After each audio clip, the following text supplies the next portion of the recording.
everyone. In the previous class, we have discussed about the meter bridge, and now the last topic from the chapter 3 is potentiometer. Now at first, let me define potentiometer. Potentiometer is a versatile device which is used to compare the EMF of two cells and also to find the internal resistance of the cell. So using this potentiometer, we can compare the EMF or the voltage of the two battery or cells, and also we can find the internal resistance of the cell. And the potentiometer works on the principle that the potential difference across any 2 points of uniform current carrying conductor is directly proportional to the length between these 2 points. So it works on the principle that potential difference or the voltage across the two ends of the conductor is directly proportional to the length between those 2 points. So in other words, we can write EMF in terms of length equals to phi into L. So this L is the length of the conductor and phi is the potential drop per unit length. There are some important points related to the potentiometer. They are: number 1, long wire is used in potentiometer because to have lower value of potential gradient. So in meter bridge, we have already studied that a wire of 100 cm is used. But here in potentiometer, a wire of longer length than 100 cm is used because longer the length of the wire, the lower the value of potential gradient. And if the potential gradient is lower, the sensitivity of the potentiometer will be greater. So for this reason, long wire is used in potentiometer. The second point is the wire used should be of uniform cross-sectional area because principle of potentiometer states that drop of potential across any segment of the wire is directly proportional to its length. This can be satisfied only if the wire has uniform cross-sectional area. So the wire that is used in the potentiometer must have uniform cross-sectional area. That means the thickness of the wire should be uniform throughout the length.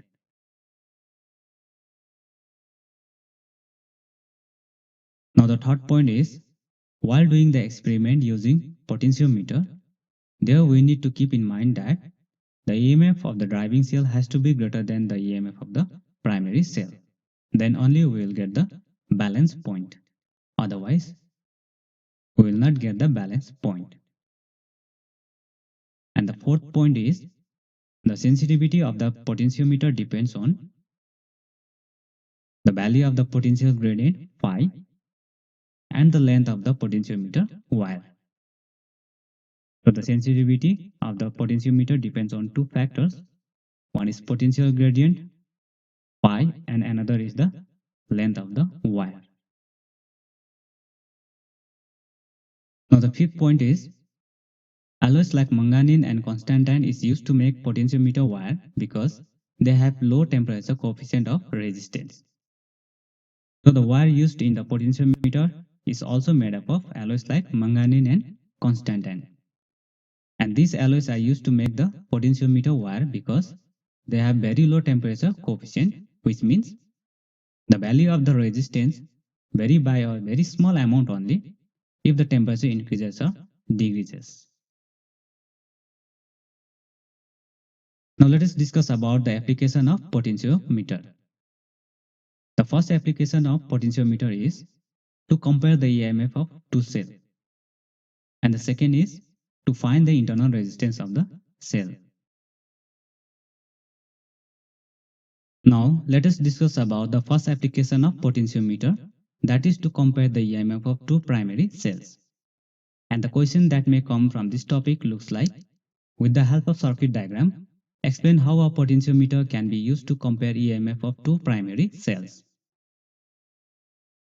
So let me consider potentiometer, and these are the wires of the potentiometer. K1 is the plug key, R is the variable resistance, and B is the combination of cells. And this is a two-way key and this G represents the galvanometer, and it helps in the detection of null point. Now at first what we do is we connect the first cell between the galvanometer and the point A, and let us suppose that the EMF of the first cell is E1. And when we make a connection between point 1 and 3, and then using the jockey, we need to find the null point on the wire. So let us suppose that we get the null point at this length of the wire. Now we can write, at first the key connects the point 1 and 3, and the first balance point is obtained for the cell having EMF E1 for the length L1. So that we can write E1 equals to 5 times L1. So let this be our equation number 1. Now again we connect the second primary cell between the point A and galvanometer, and then we connect the point 2 and 3. And using the jockey we can find the second null point on the wire. So let us suppose that the null point that we have obtained is at this point N2. So for the second cell, the balance point is obtained for the length L2, that is E2 equals to 5 times L2. So this is our equation number 2.